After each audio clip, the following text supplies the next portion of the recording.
¿Qué tal? Mi nombre es Ángel Báez Valeriano, estudio el quinto semestre en la Escuela Bachillerato Oficial Maximino Evelio Camacho.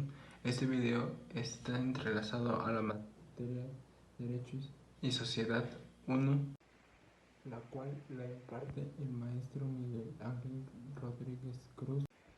Este video se está llevando a cabo para dar a conocer el libro que se está leyendo en esta clase, el cual se titula El alma de la toga, del autor Ángel Osorio. Este libro lo llevo leyendo aproximadamente lo de 2 semanas. Comenzamos con la lectura del prólogo, el cual nos destaca la vida del autor, cómo se desempeña para realizar este libro, el cual su tema principal es hablar sobre el tema del derecho, sobre su arte, cómo se imparte, cómo es que él lo influyó.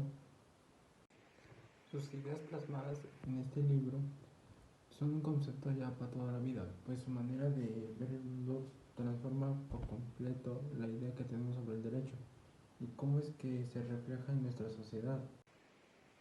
Él planteaba que el derecho era una forma de verlo sencillo, fácil, no era una cosa complicada, porque necesariamente el derecho tiene que ser visto por todos los ciudadanos.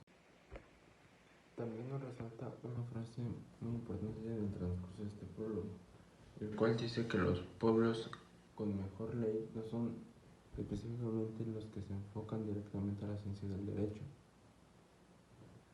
Esto conscientemente trata de que uno como persona se dé cuenta de que el derecho casi no siempre se va a ver con lo formal, también se tiene que ver con tipos de conducta, conciencia, más como de hablar con la misma sociedad.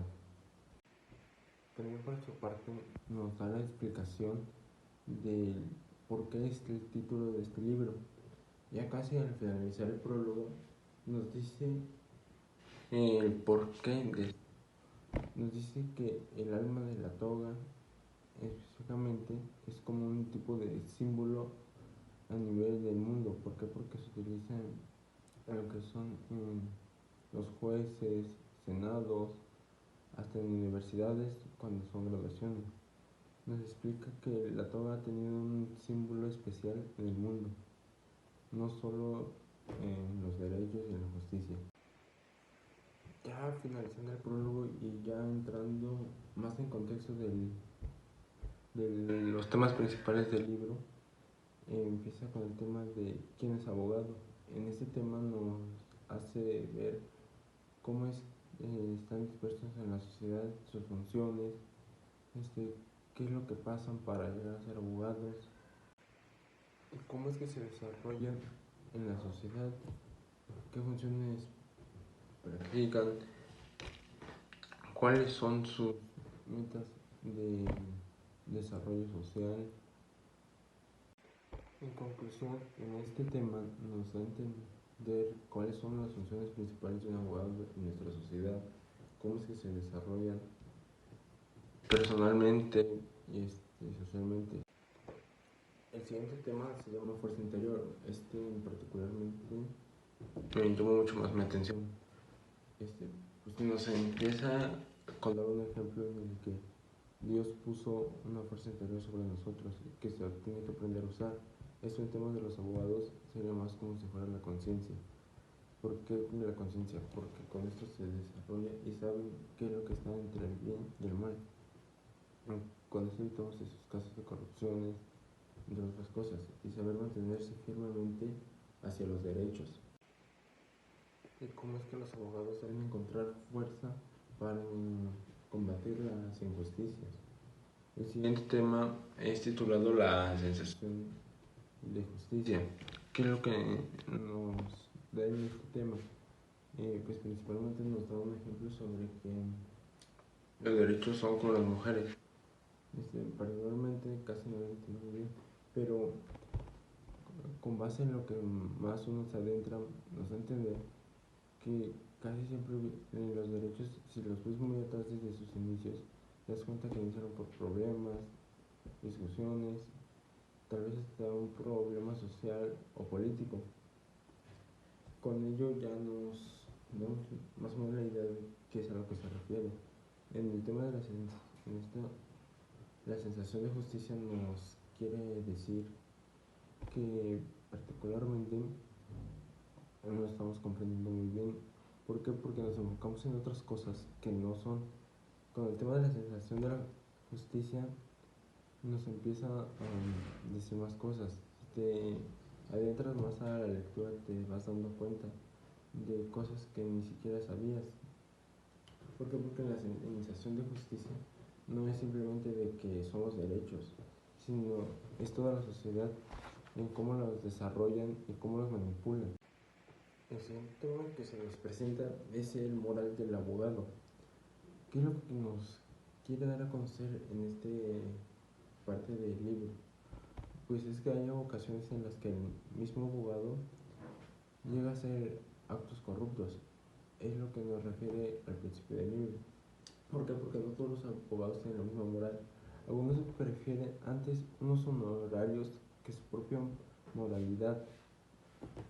No todos tienen prácticamente la misma conciencia, no saben distinguir entre lo que es el blanco o el negro. Si así fuera, esto sería un poco más fácil.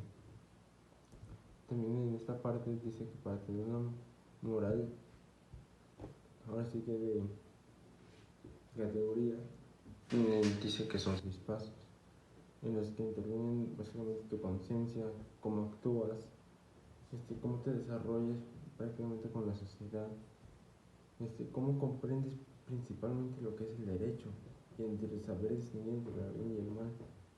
Es lo que nos dice en este tema de la moral del abogado. Y también en este tema nos recuerda cómo no es que tendría que ser el abogado perfecto, y tendría que ser moralista con la experiencia de un viejo. Tendría que tener la memoria infalible de un niño, entre otras cualidades, para poder llamarse a sí mismo un abogado casi completo. El siguiente tema que nos presenta es el secreto profesional. Para entender este concepto que nos da el libro, tienes que entender que el secreto no hay otra forma de guardarla más, sino de no decir nada. Es lo que nos quiere dar a entender el libro en esta sección. ¿Y por qué en el tema de los abogados? ¿Por qué? Porque en el tema de los abogados van a ver muchas veces que entre sus defensas, entre defender injusticias, no sé, entre otras acciones para derrocar ahora sí las injusticias, se van a ver impuestos a los secretos de sus propios clientes. No sé, entre secretos que puedan afectarlos, puedan beneficiar al cliente que está vendiendo. Pero ¿por qué el secreto? El secreto prácticamente está hecho en la sociedad como un concepto personal de cada quien, en el que si lo sabes guardar, pues no pasa nada, mientras que no sea nada mal. Pero si es algo malo y logra salir a la luz, puede verse afectado en cadena en ciertos conceptos. Puede ser en temas laborales, temas sociales, políticos, entre otros. Varía mucho según la persona en la que el secreto se haya así que dispersado. Bueno, pues para finalizar, esto es un poco de lo que yo he leído y tratar de explicarles del libro El alma de la toga, de lo que he leído en el transcurso de casi estas 2 semanas. Pues en esta, pues primero leímos lo que es el prólogo, lo que ya les expliqué. Esta parte es muy importante que uno lo empiece a leer para que con eso te vayas basando y pues vayas entrando en el mundo de este libro y te vayas conectando principalmente con sus ideas. Ya una vez empezando a leer el libro, te desglosas a un mundo totalmente acerca del tema del derecho, porque no es necesariamente ser un abogado para entender esto.